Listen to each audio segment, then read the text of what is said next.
the ocean, there's crazy stuff. There's awesome shells and like anemones and all sorts of cool stuff. So I've got my wetsuit here. I tried to use it as well pants, but it only works for the first couple minutes. And I've got all my supplies here. And then up here you can see, got the South African flag, which is really cool. And then, so yeah, I'll show you all my supplies. I've got this map to South Africa. Now, this is a really cool map because it's made for the wild. See, it's, as it says on the cover, waterproof. And right now I'm all wet, so normally with a map made of normal paper, it would be getting wrecked right now when I'm dripping on it. And then tear resistant right there, so it won't tear as easy. It's got two different sides. One is Western South Africa, the other is Eastern. Here is where I am in this area. I'll show you in a little bit. As you can see, here's the Indian Ocean, which is the ocean that I'm at right now. I'll put this perfectly round rock right here on it, hold it down, paperweight. So here I've got a pack that has the straps that can go around my waist, like a fanny pack. It's got a couple of zippers, and that's big enough to hold my supplies. I've got a dry pair of shorts. Now I have my knife, and it's a little rusted from the last trip when I got in the salt water, but it still works good. Just don't cut yourself on it or you'll get tetanus. And it's got a hammer here and the blade, the flint striker. Well, that's where you strike the flint, but here's the flint striker. And that'll be handy as always. Dry pantalones. Rope right here. As you can see, it is thick up here, but then it gets stringier and stringier, and you can pull it apart to the thinnest amount that you want to use to tie stuff together. If you don't need to use this big chunk of something and you want to use more string, then you can just pull the rope apart. I've got some dry long sleeve shirts to keep me warm because it gets pretty cold here towards the nighttime. And now over here, what looks like a prehistoric roly-poly is actually a shell that you can find down at the beach. And as it looks like an armadillo shell, its nickname is an armadillo shell. And you can see it's pretty cool. It's got those little bumps in the layers, and when there's a living creature inside of it, there's a little snail, like a little snail that goes along and you're like, but when these get crashed around the waves, they'll run into rocks and all sorts of stuff, and these pieces will come off. And the end pieces are called mermaid teeth because they look like teeth. Okay, so I'm going over to this Kruger National Park type area, and so where I am is down here in the East London area. I'm along this beach, so yeah, that's where I am currently, and I'm going to be looking for one man, and his name is Basil Mills, but first I gotta find him. Now, he is an expert on South Africa, all the outdoors and all sorts of cool stuff, so he'll teach me, and hopefully all that information is going to help get me up to this area. This is like over by Kruger National Park, and I'm going to hopefully see a rhino, which is the reason that I came here, and then my final destination is going to be the Sabi Sands. So yeah, I'm going to get adventuring, and first off I'm going to show you down like by the beach maybe.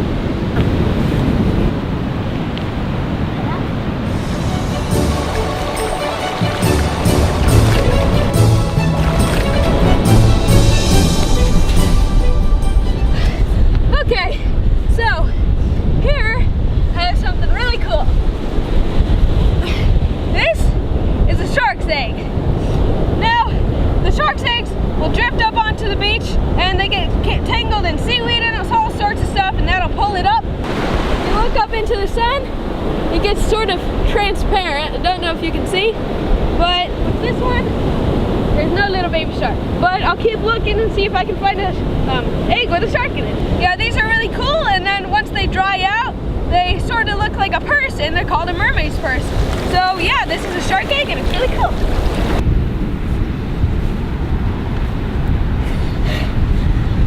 Okay, so I'm all dry now, and it's getting dark out, so it's about time that I go find Basil. I'm gonna miss the beach, but I've got to get moving.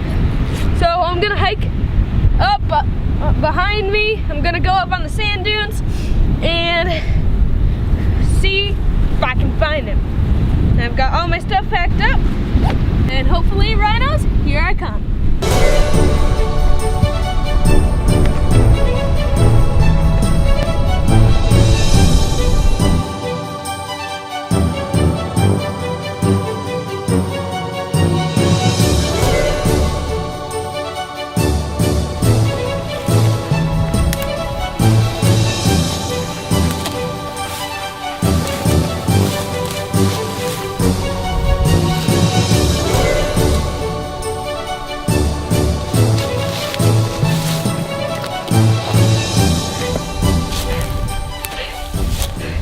Okay, so obviously I'm not on the beach anymore. I've been hiking and I've come across a cool flower. Now this flower is called the Poaching flower. This is the South African national flower and it's pretty rare to find out in the wild, so it's really cool that I came across one of these. And I'll just show you the view of where I've been hiking through. And that's just an amazing view, and you won't find that anywhere else. So yeah, just take one more look at that, and I'll keep hiking and go try to find Basil. So here I go.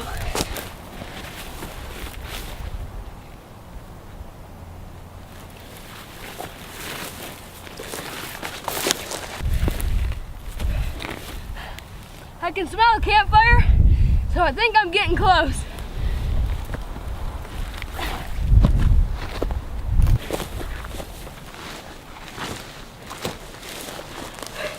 Okay, so we've got a plant here.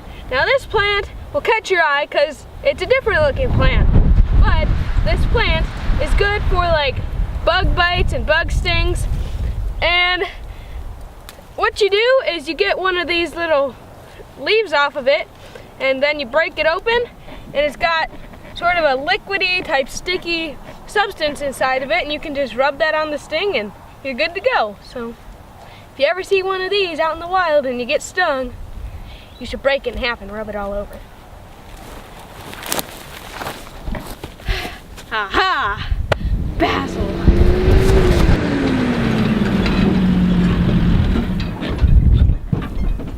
Welcome, my man, welcome. Good to see you. Heard a lot about you. Nice Keeping well. That's nice to see you. Yeah, look, I'm sure you're hungry. We'd like you some biltong. Okay. We'll get you some here. There we go. Thank you. Kudu, very nice. Let's get on with the rest to see the rest of Africa.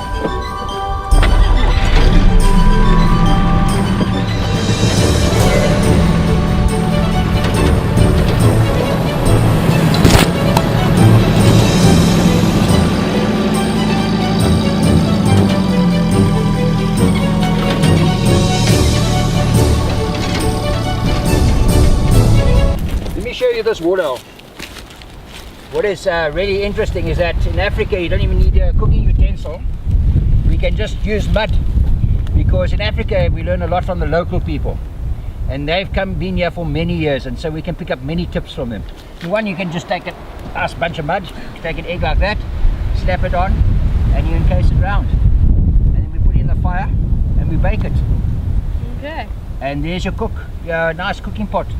Okay, you gonna try it? Yep. Okay, you give it a go there. You can cover it in some nice mud. I see you like getting dirty. That's yeah. right. That's it. You take a good wallop and just pack it in nice and slowly. There we are, pack it round. Fantastic. Let's go and cook it. Okay. Good. Okay, here we go. Coals are nice and hot. Just pack it down there. There we are. And we just put some coals over the fire and I say put it in nicely. There we go. Okay. Leave it for a while. It'll be fantastic. This plant here has a lot of interesting things. First, if you look at this, we take off the flower, and why it's called a tickle or soldier, that is the spear okay, of the blood of evil people that came and hurt the local people, and the little ticklewash helped them, and these are his soldiers that came to help. He has the shield, and here's the rest of the plant. And you're such a handsome young chap. If you want to go and visit nice ladies in the bush, you just take one of these off, and you can comb your hair very smartly and tidy up. You must try that. It's really nice. But if you've been bothered by mosquitoes, you just chuck this in the fire. Keeps the mosquitoes away. Okay. And this here was also the aloe vera. If we take our knife and we just cut off a piece of this, that yellow coming out is very bitter, okay, and it'll stop you from smoking and eating your nails, and even little babies, when they're biting their mommy's boobies, they tend to put on and stop that. That's what they do in Africa. But it's a very useful plant. It's also used by the Egyptians for embalming their mummies. You'll see it tastes very nice, I promise you. This right here is aloe vera, and it works for if you've got a wound or something, or a sunburn. You can just rub it on like that, and you can see it leaves that yellowish greenish color.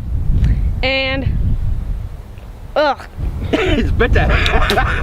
Ugh, it does not taste very good. You've got a very fancy knife there. Yeah? Yeah. And knives get dulled very quickly in the bush. And I'm going to show you an old African knife, just made out of an old file. And if you want to sharpen it, all you need to do is get a nice flat stone like this over here, and you pour a little bit of water onto the rock, and then you can start scraping it. You work it that way, and then you work it this way. Okay, I'm going to show you now. Let's go this way, and let me show you how it's done. Take it this way. So what you do is this way, this way, this way, this way. Okay. Here we go. That's it. And you can sharpen any object like that in the bush. Okay. And another secret with using stone is that we can open up a tin. You just take an ordinary tin like this, and you don't know what side it is, and you can't find out what food or how to open it. You've got no instruments. All you do is in the rock, you start rubbing it like that, and eventually wears it away, and you can open. You try something. Okay. Join on top of it. That's it. On top of it like this is there, like that, and then. That's it. Got the idea. Okay, let me help you a little bit here. Okay, here we go.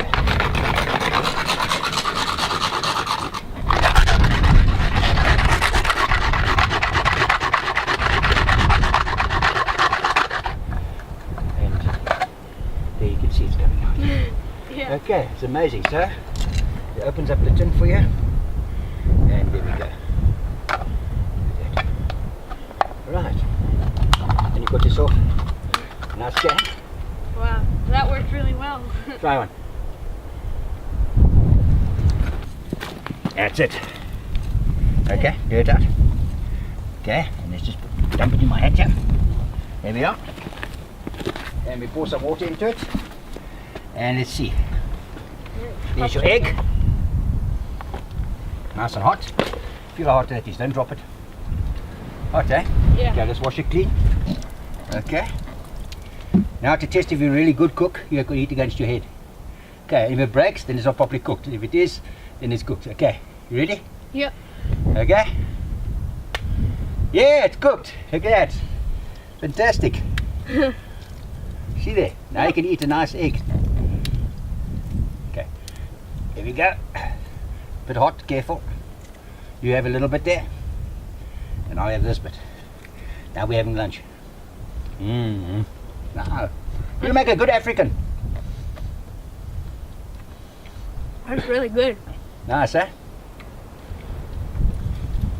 Better than the yellow.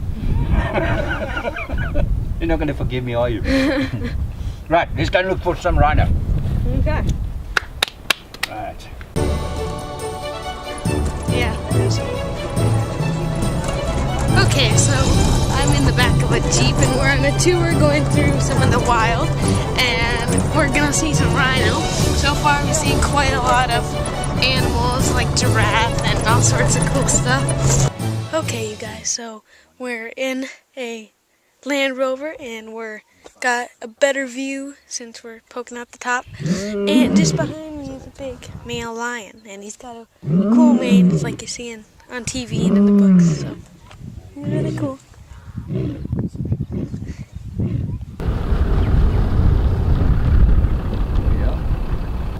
everybody, now it's time for a giraffe.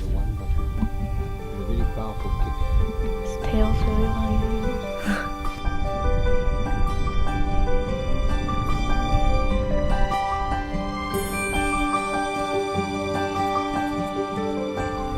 Okay, you guys, so we're out on the safari and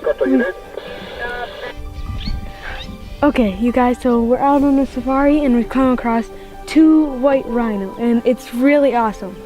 So here they are over here, they're really pretty and they've got no horns, and this is the reason that we came here, is to see these guys right here. So it's really awesome that we saw this. They're so cool. I'm like in shock right now. It's awesome. There they are, there's 2 of them, one right there, one back there. So yeah, it's really cool that we finally saw the rhino. Okay, so they're right there and they're so cute. I just want to get out and give them a hug, but they most likely try to attack me, so that's not a good idea. But yeah, there they are. Look at their fuzzy little ears on their tails. Fuzzy little ears. Yeah, so that's a rhino.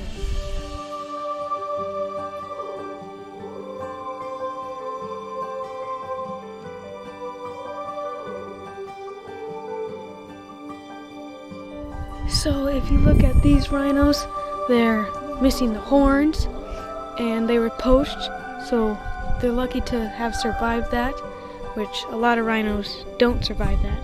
So it's cool that they did.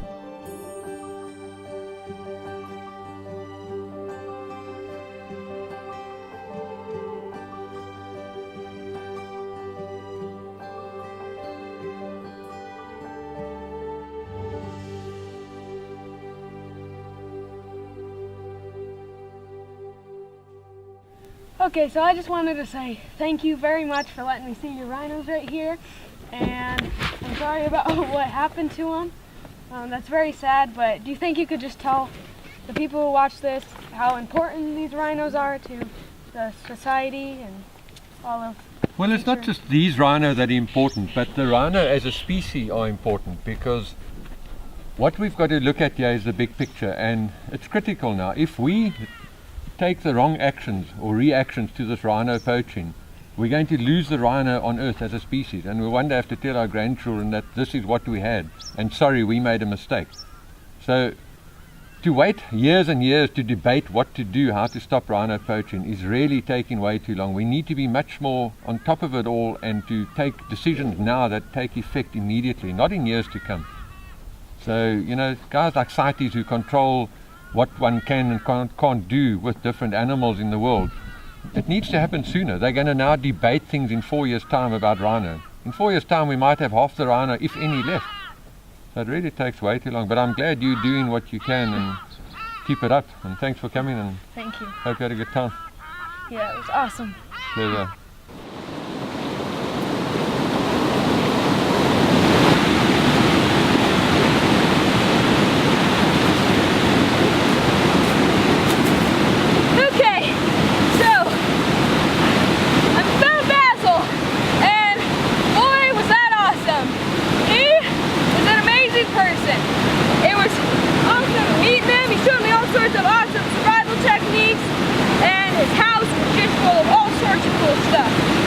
People had sent him from all around the world, and he had a bunch of pet snakes, and it was just really cool visiting there. It was wild.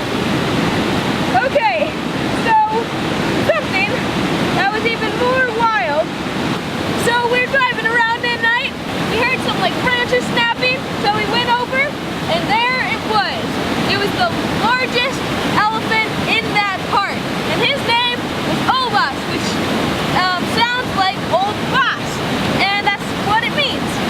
So yeah, it was really amazing. We saw him, he was eating some wild asparagus and knocking down trees and stuff, and he came really close to the Jeep. Got to see his eye, like up close. It was so cool, his long eyelashes, and I even got to hear him bark. So this experience has just been really amazing, but I don't know, it just seems like everything's moving a million miles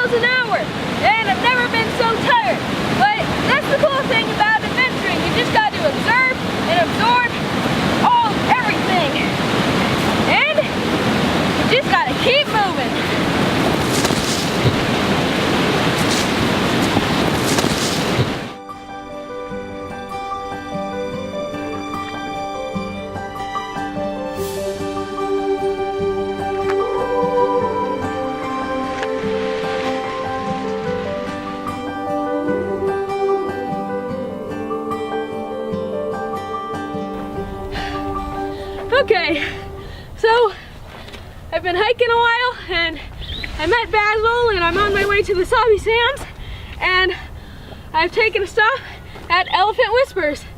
And as you can see, I'm next to an elephant right now. This is the biggest one. His name is Timbo. And I got to ride him. It was really cool. He's just a big friendly giant. And if you look at his ears, you can see that he's an African elephant because his ears are shaped quite like Africa. So yeah, I'm gonna keep making my way towards the Sabi Sands and I might ride him once more. But yeah, he likes the little pellets that I got. Likes the treats. So yeah, it's really cool. Big elephant.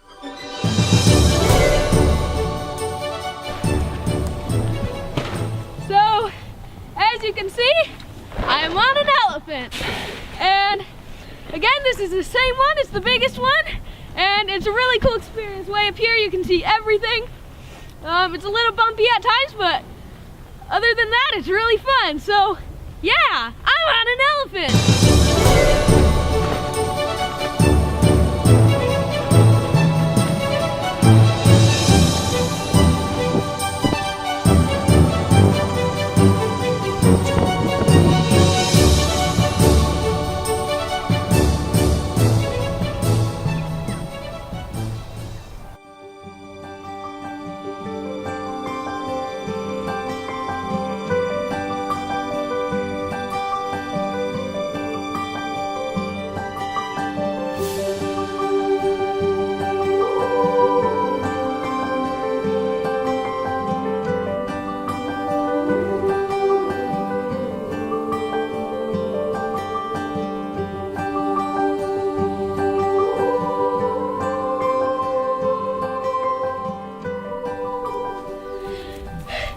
Okay, so I was hiking.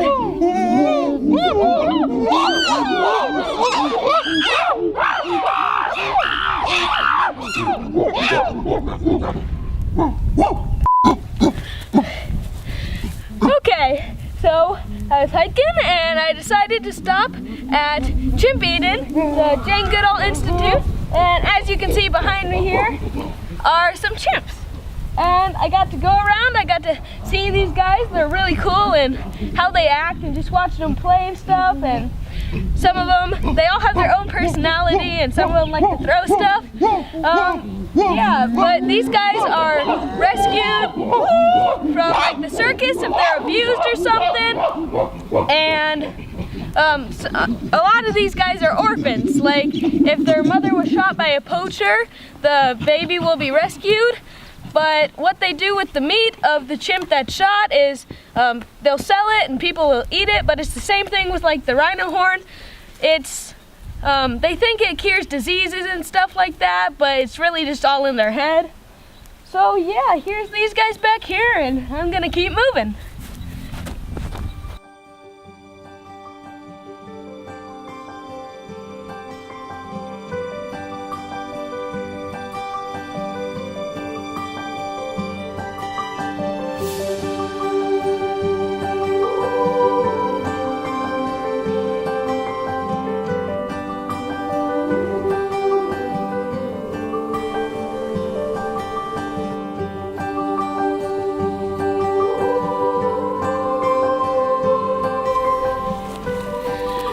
Okay, so I'm still making my way up to the Sabi Sand, and I've decided to see someone very special. This here is Timby, and she is a 9-month-old female rhino, and she's just a little baby, and let me tell you her story. So one day when Timby and her mom were sitting, having a nice day, eating some grass, and just having a nice day with her mom, some evil poachers came along and they shot her mom, and they came and they chopped and they sawed off her horn, and there was blood everywhere, and the poachers ran away like cowards always do.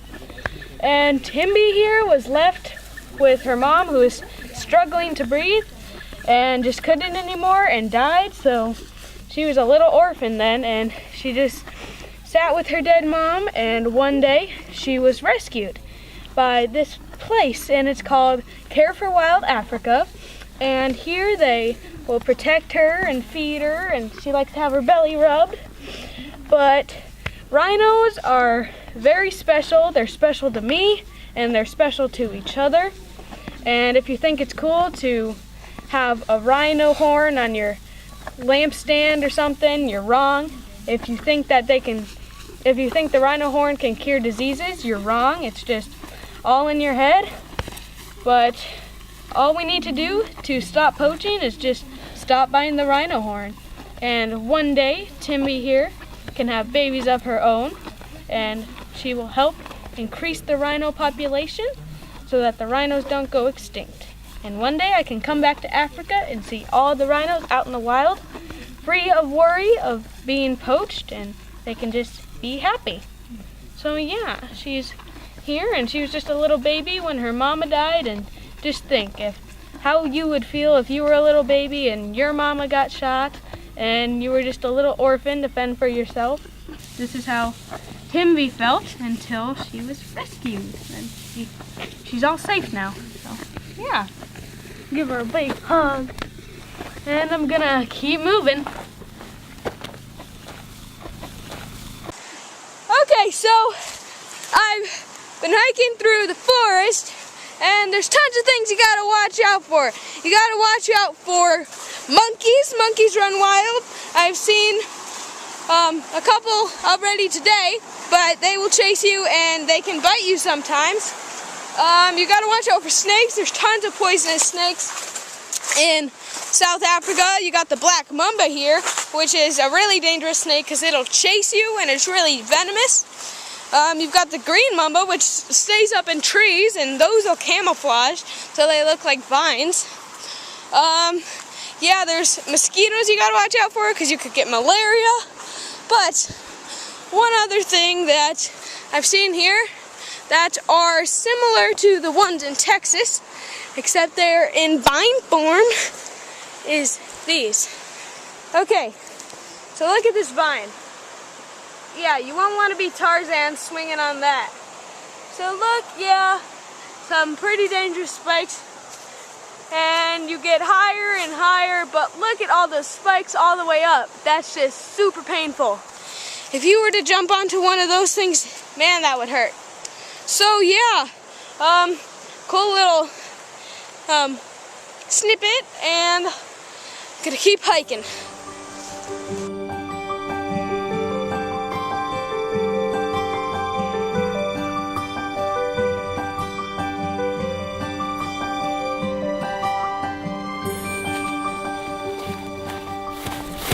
Okay, so I made it up to the Sabi Sand, and I'm at the scene where a rhino was poached.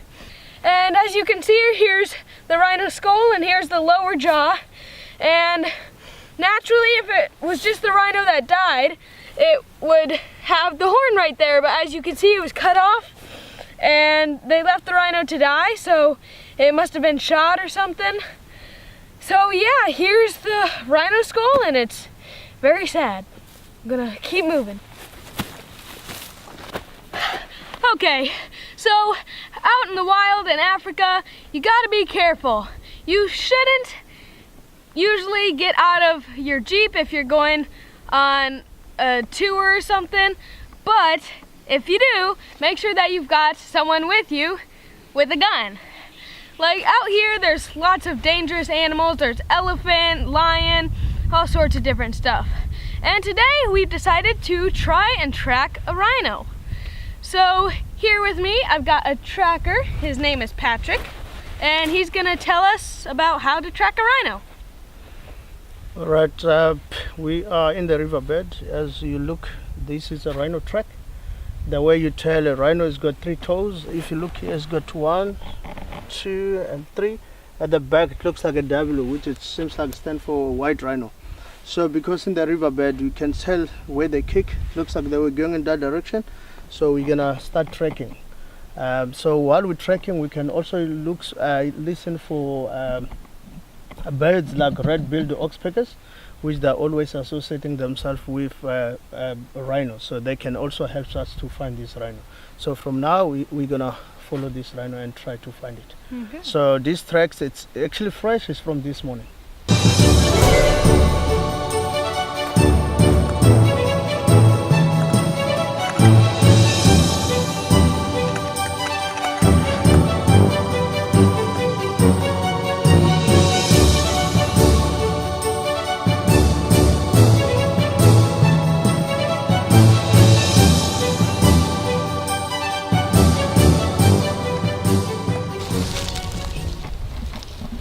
Okay, so we've been walking for a while and the trackers have been tracking us, and we finally found the rhino.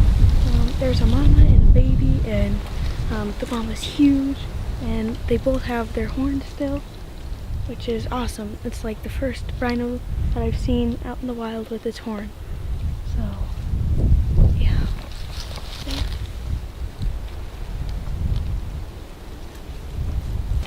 And that site right there is worth a heck of a lot more than gold. Wow. Horn on the mom, like, nose.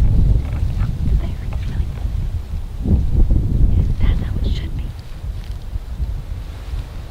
So from the angle that we're seeing the rhinos, the wind is blowing towards us, so they can't pick up our scent since they're upwind.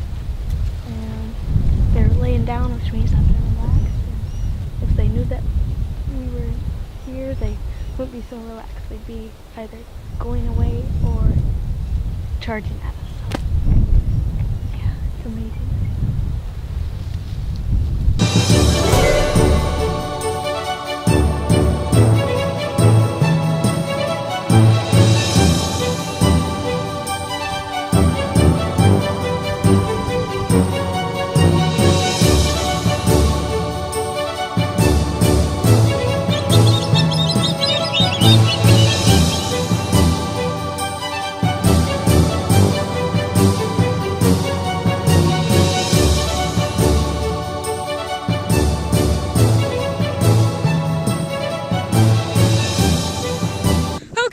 So this place is amazing. It's so beautiful, and I'll just pan the camera around and show you, and you can't see any civilization for miles, and there's so much wildlife out here. It's just amazing seeing all of this.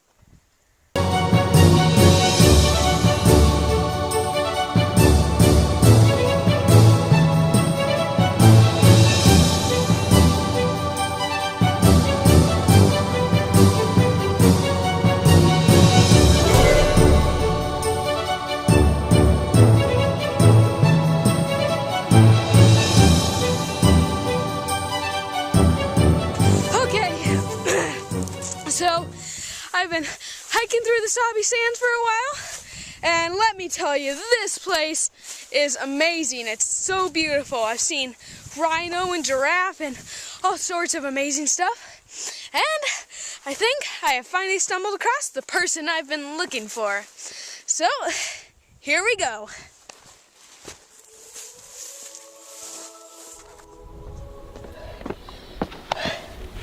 Are you Dave? I'm Dave, I am. Are you in charge of protecting all of the wonderful rhino? I'm David, I'm the warden of the Sabi Sands. Yes, I am. Pleased to meet you. My name's Alic, and I'm from the WILDerland of Texas. Pleased to meet you, Alic. I've traveled all the way up from southern Africa to give you something. And what is that, Alic? On behalf of my show and people all around the world who care about rhinos, I have a check for you. Goodness gracious, that's very kind of you. For... If you can find it. $1,000 US. Goodness gracious, Alex. Thank you very much, and thank you to all your folks back home. I really appreciate it. We really need this here with us. It's a massive big fight with rhino poaching out here, and it's a big war. So this money will be very well spent. Thank you very much for this. Oh no, you're a good man. Thank you, Alex. Well, thank you so much for protecting the rhino. Thank you. Something I really care about, and you're helping it. Thank you. Yeah, we study conservation for a reason, because we've something very close to our hearts and minds. And these rhinos being slaughtered for greed, it's totally unnecessary. And this money will be very well spent for our field rangers out there. They need night vision goggles for nighttime, bulletproof jackets, It's a war out there, and these are the poor guys that's staying out there day and night to try and preserve our rhinos. So thank you very much, and say thanks to everybody back home. We really appreciate this. Very kind of you. Well, thank you. You're a good man. Thank you very much. Thanks, Alice. Keep well and travel safe. It's a long way back home, and go. Yep. Keep well. Thanks, Alice. Keep well. Thank you. Okay, so you know me, I couldn't come all the way to South Africa and not go fishing. So here I am. I'm at one of the mini ponds out in the wild, and this is dangerous due to all the hippo, and I've seen crocodile and hippo in these waters, so you got to be careful. So here I've just got a fresh hand-picked worm, and I've got a homemade weight and a homemade bobber, and I've got an open-faced reel, and in this water right here is tigerfish, which would be really cool to catch, and there's tilapia and catfish. So I'll see if I can catch anything and test my luck.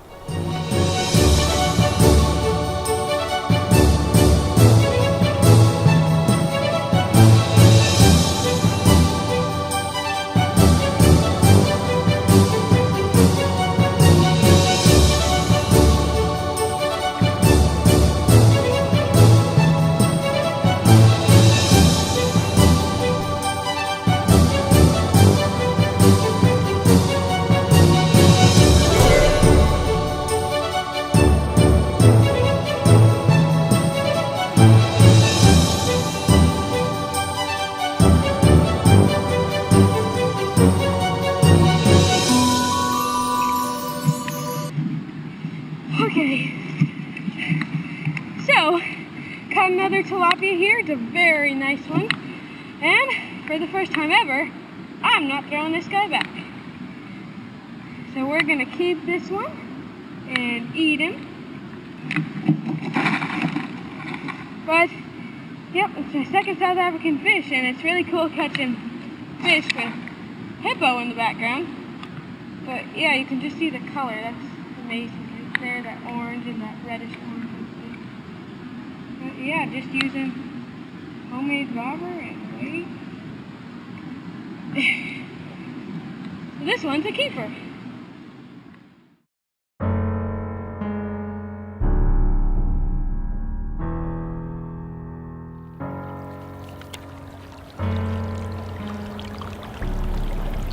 Saturday, July 20th. Last day, last scene. So about 30 minutes before we filmed the last scene, Dave contacted the crew and told them that 2 rhinos had just been poached while I was out fishing.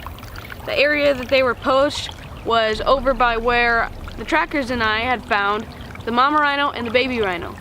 Those were the first 2 rhino that I've ever seen out in the wild with big horns still attached to them. And Dave's team said that it happened so fast that they didn't think the poachers were able to make it out of the park.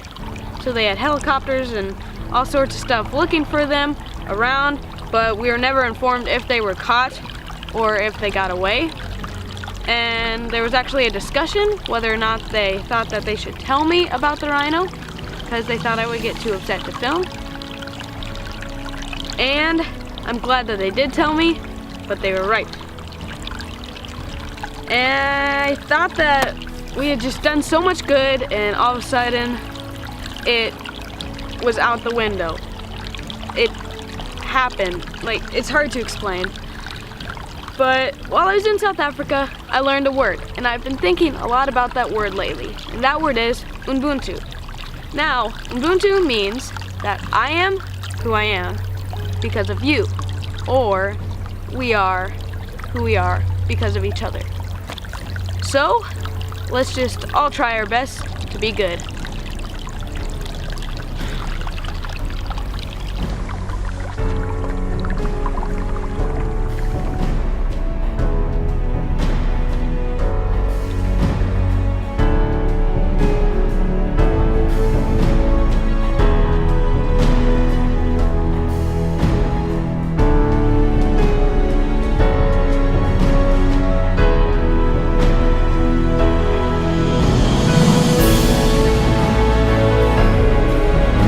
You are the future, Timby. You are so beautiful and amazing. One day, you will be wild. One day, you will be free. And one day, I will see you again. And that is my promise.